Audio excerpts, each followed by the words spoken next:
আসসালামু আলাইকুম এভরিওয়ান। আজকে আপনাদের জন্য মজাদার একটা রেসিপি নিয়ে চলে আসলাম। দেখে নিশ্চয়ই বুঝতে পারছেন যে কী রেসিপি আজকে হতে যাচ্ছে আপনাদের সাথে। সো আমি প্রথমেই মাছগুলোকে একদম সুন্দর করে পরিষ্কার করে ধুয়ে সামান্য পরিমাণ লবণ আর সামান্য পরিমাণ হলুদ দিয়ে পানি দিয়ে এখন মাছগুলোকে সেদ্ধ করে নিব। মাছগুলোকে মোটামুটি 10-15 মিনিটের মতো সেদ্ধ করে নিতে হবে। এই যে আমার মাছ সেদ্ধ করা একদম রেডি। এখন আমি মাছগুলোকে কাটা বেছে নিব।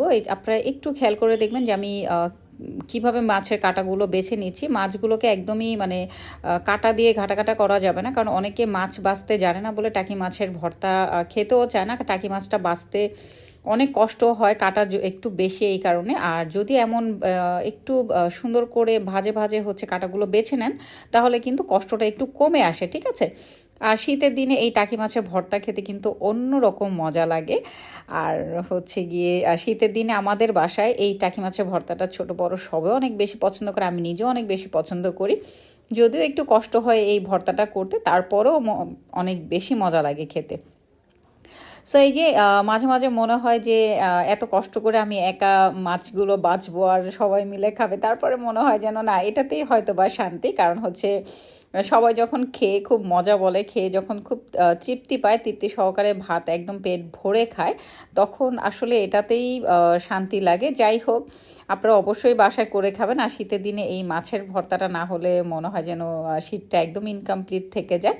তো আপনারা দেখতেই পাচ্ছেন আমি কিভাবে কাটাগুলো বেছে নিচ্ছি। একটা মাছ বাছতে আমার প্রায় মনে হয় 5 মিনিটের মতো সময় লেগে গিয়েছিল।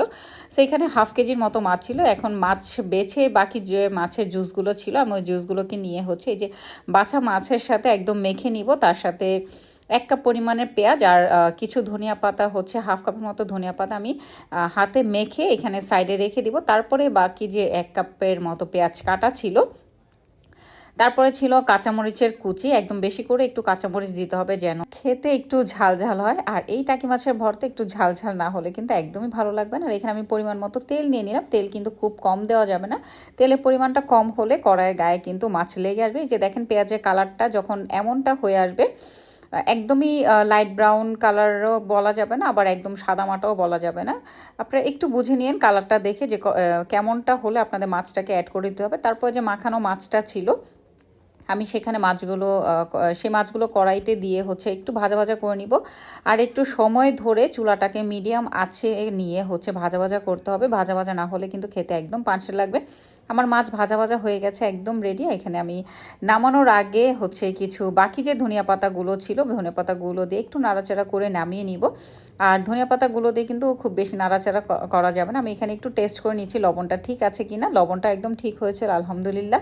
খেতে কিন্তু অনেক বেশি মজা হয়েছিল। এই যে আমার একদম রেডি খাওয়ার জন্য। সুন্দর করে একটু পরিবেশনও করে নিয়েছিলাম। ভালো লাগলে অবশ্যই আপনারা বানিয়ে খাবেন, অবশ্যই বানিয়ে খাবেন। ভালো লাগলে, ভালো তো লাগবেই, কষ্ট হলেও বানিয়ে খাবেন।